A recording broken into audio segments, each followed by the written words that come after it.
A short drive to the north of Quebec City takes you to the magical region of Saguenay-Lac-Saint-Jean, where wild forests meet tranquil waters. There's no shortage of things to get up to here, so what better way to get to know a place than by meeting some of the locals? Now this is a black bear, probably called that because its coat is black. I'm no wildlife expert. And it actually looks quite friendly and like it would actually come up and say hello, but I'm not going to chance it. I'm not feeling very brave.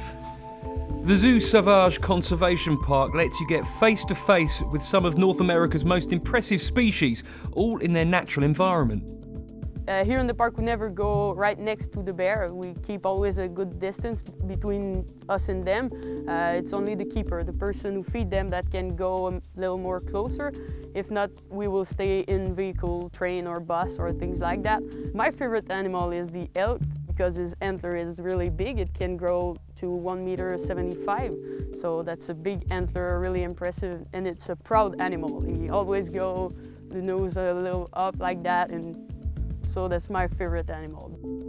The park is full of creatures both great and small, and a fascinating way to observe them is by taking to the water. Here we can do a canoeing activity, so we go on the lake in the nature trail park. Often we see bear, moose, caribou. We can see also muskox that can be there around the lake, so we go by canoe and can approach them differently. This really is a fantastic way to see the wildlife here. You can see the caribou there, the ones with the massive antlers. But the reason we're quite a few yards from the bank is because of the muskox just to the right. Now, it's not because they're scared of us, it's because we've got to be wary that they may come charging into the water, which will be a little bit dangerous. Although, having said that, with my wonderful camouflage life jacket here, they probably can't see me. And if you really want to experience living in the natural world, then how about a spot of camping?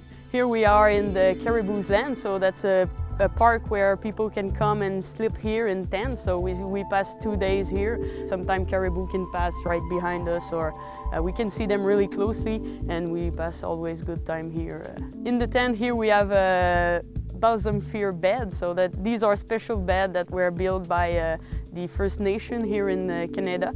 So that was the kind of bed that were used before having a big bed like we know it today.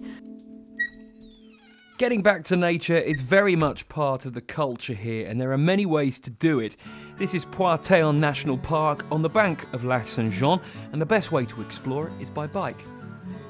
There's a nice cycling trail that are making all the turn of the Poitéon, which is about 45 kilometers long.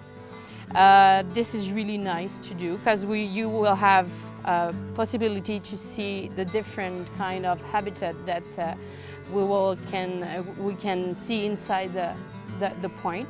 The path really is very flat indeed, so it's a very easy cycle ride. So even if you don't do much cycling at home, there's nothing really to worry about, no dangers here whatsoever. And if you do keep your eyes out, sometimes you might see a beaver building its dam. If you're really lucky, if you're here during the right season as well, you might see some moose, which is always very jolly when you're out for a cycle ride. Something you don't really see when you're cycling back at home.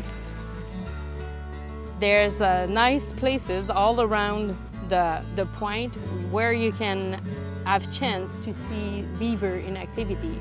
The nicest hour, it's just a little bit before the sunset. And once you've explored the land, it's time to explore the lake itself, which means taking to the beach. But this is no ordinary beach. Now the beach here is pretty unusual. As you can see, there are quite a few different colours here. And also, if you stick a magnet into it, like this, it comes out remarkably hairy because the sand, well, it's all magnetised and it sticks to it. Now I have been given the precise scientific reason for this, but to be honest, I've completely forgotten what that is, so I can't share it with you. Look it up on the internet. But I have learned two things. The first, when you go to a beach, always take your magnet. The second, 20 years after leaving school, if someone gives me a science lesson, I still don't listen.